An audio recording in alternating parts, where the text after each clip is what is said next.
Good evening.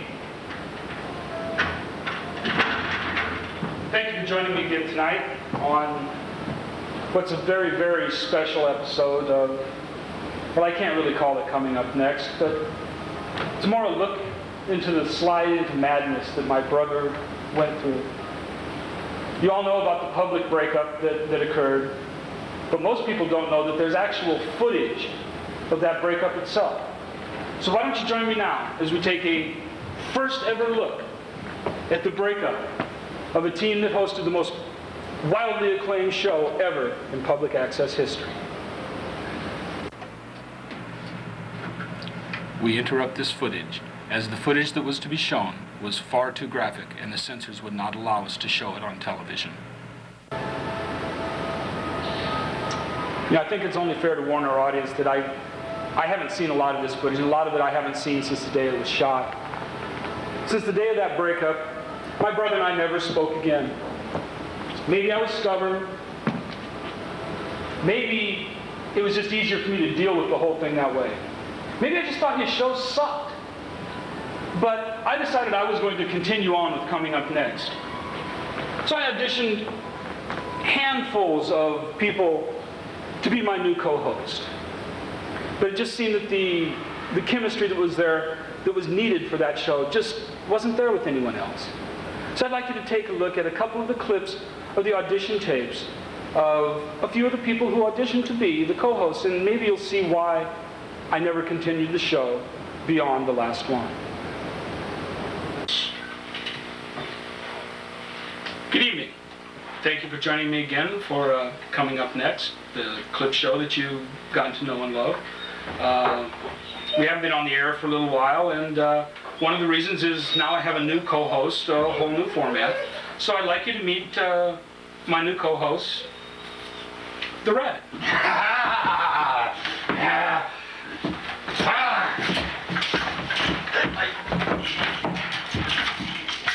What is this, man?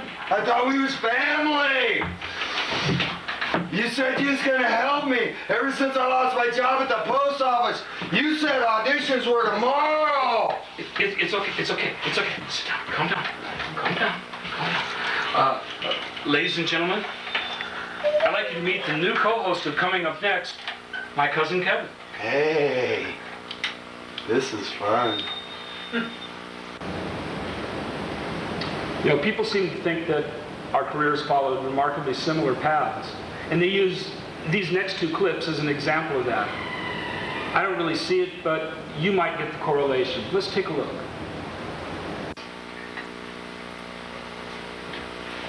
So, Dave, don't you think that the Marx Brothers comedy was far more existential than anything that had come before that? That they took comedy to a new plateau. Before that, it was just vaudeville, and they were starting to use words and alliteration and things like that in their skits.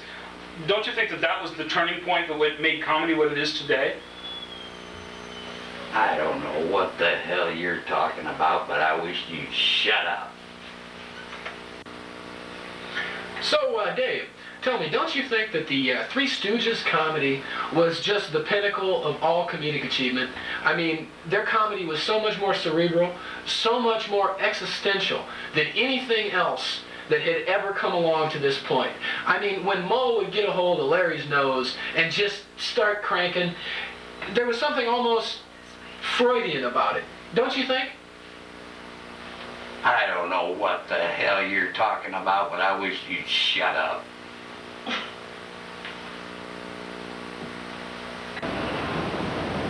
You know, only the most dedicated cult followers of Coming Up Next know that my brother and I actually came very close to working together again on a show that he acted as producer and I was one of the on-air talent, let's call it. But what a lot of people don't know is that at no point were we ever on a set together, and I wrote all my own dialogue.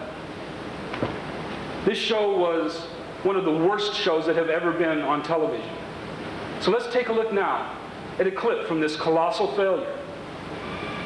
It's been a great day. Fighting crime, drinking beer. Yes, it has. It's the life. Phone call for you. Oh no, the keg phone. Hello? Yeah, that means it's loose. No, Dr. Temperance has gotten loose? Yeah, barrel straight jacket down the road. Oh my God. We'll be right there. Okay. Dr. Temperance is loose. To the Kegmobile!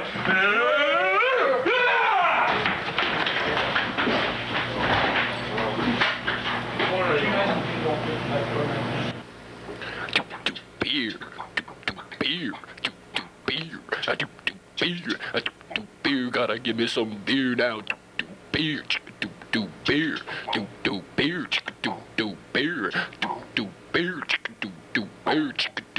beer, beer, gotta give me some beer.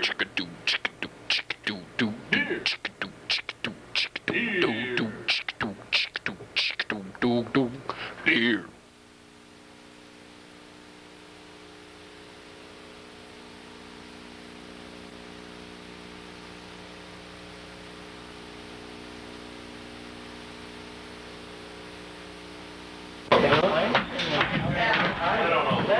Dr. Temperance. I should have. When I click this pin, I'm going to cut off all the alcohol in the world.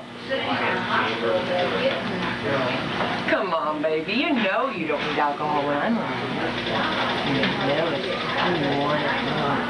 But she's evil! You're right, drunken buddy. That's it! No!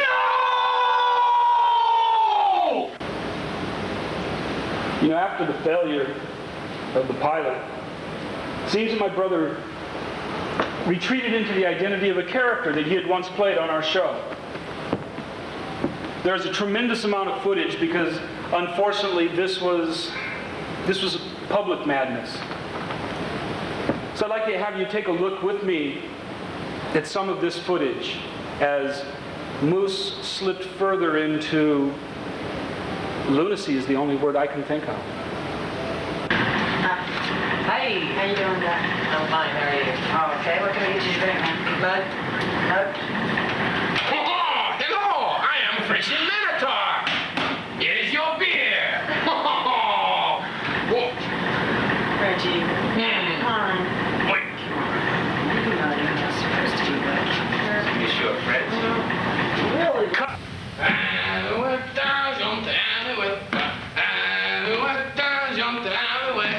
Oh, I love the theater.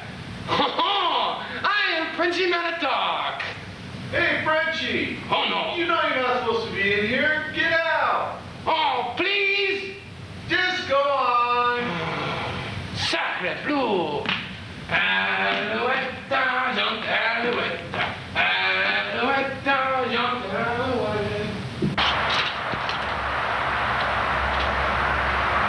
Oh, alouette, argent, alouette. Alouette, argent, alouette. Alouette, argent.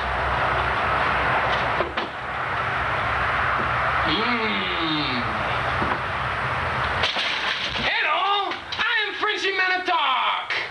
Hey, Frenchie, get out of here! Stop coming around here! My husband's gonna be home soon! Oh, just a little while. Oh, sure, you keep coming around here. I'm sick of you! Alouette, argent, alouette. Alouette, argent, alouette. You know, at first this was all very harmless. However, that very soon changed.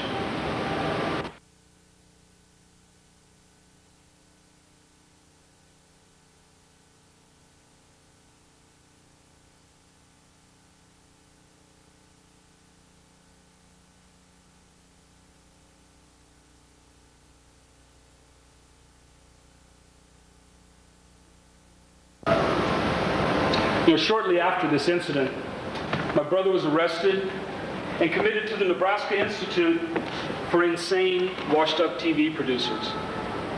Seems at the time there it did him a lot of good. He had a lot of daily therapy.